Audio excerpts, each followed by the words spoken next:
வணக்கங்க. இன்றைக்கி நம்ம பார்க்க போகிறது சக்கரவர்த்தி கீரை பொரியல் தாங்க. ரொம்ப ஹெல்த்தியான டேஸ்டியான சக்கரவர்த்தி கீரை பொரியல் எப்படி செய்யலான்னு பார்க்கலாம் வாங்க. வணக்கங்க. இன்றைக்கி நம்ம சக்கரவர்த்தி கீரை பொரியல் எப்படி செய்யறதுன்னு தான் பார்க்க போகிறோம். சக்கரவர்த்தி கீரை இப்படி தாங்க இருக்கும். நிறைய பேருக்கு தெரிஞ்சிருக்கும். நான் தெரியாதவங்களுக்காக சொல்கிறேன். ஏன்னா எனக்கு ரொம்ப நாளாக தெரியாது சக்கரவர்த்தி கீரை எப்படி இருக்கும்னு. நான் கடையில் பார்த்தா கூட வாங்காமல் வந்துடுவேன், என்ன கீரைன்னே தெரியாமல். அதனால தான் சொல்கிறேன். இது இந்த மாதிரி நீளமாக இருக்கும். எங்கள் இலை இந்த கோணையில் வந்து இந்த மாதிரி பிங்காக வந்துருக்கும். பார்த்துக்கோங்க.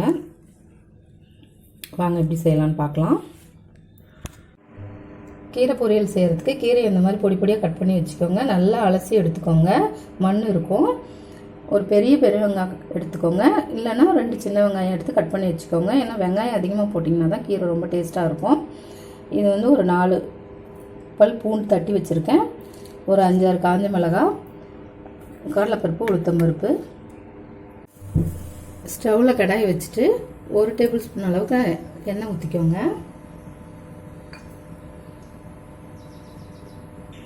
எண்ணெய் காஞ்சோடனே கடுகு போட்டுக்கலாம்.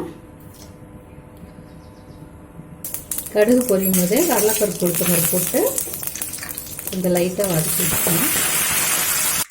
லைட்டாக கடல் மாறினோன்னையும் பூண்டு போட்டு கொஞ்சம் நல்லா வதக்கி வச்சுக்கோங்க. காஞ்ச மிளகாய் போட்டுக்கலாம்.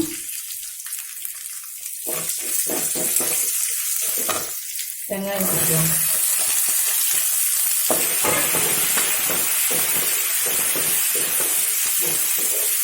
வெங்காயத்தை போட்டு நல்லா வதக்கி விட்டுடலாம்.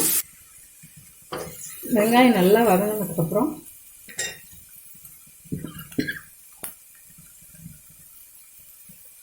கீரையை போட்டுக்கலாம்.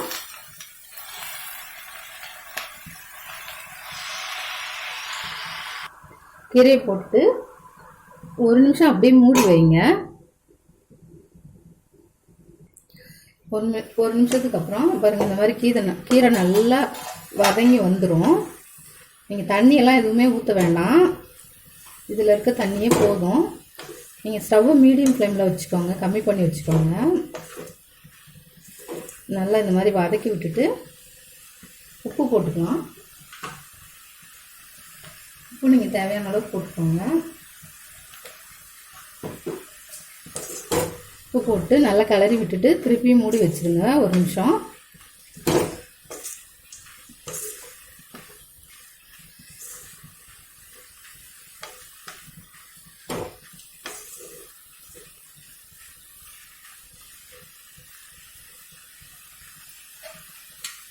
பாருங்க, இப்போ 1 நிமிஷம் மூடி வச்சிடலாம். இப்போ ஓப்பன் பண்ணி பார்த்துடலாம். பாருங்கள், அவ்வளோதான், கீரை ரெடி ஆகிடுச்சு, வெந்துருச்சு. நீங்கள் ஒரு நிமிஷம் மூடி வச்சிங்கனாவே வெந்துடும். நடுவில் அப்பப்போ எடுத்து கிளறி விட்டுருங்க. நீங்கள் லாஸ்ட்டாக வந்து தேங்காய் பிடிக்கும்னா தேங்காய் போட்டுக்கோங்க. ரொம்ப டேஸ்ட்டாக இருக்கும். நான் போடலை. அவ்வளோதாங்க, நம்ம கீரை ரெடி ஆகிடுச்சு. ஹெல்த்தியான கீரை. எல்லா கீரையுமே சத்து தாங்க. வாரத்தில் 2-3 நாள் கீரை சாப்பிட்டிங்கன்னா ரொம்ப நல்லது.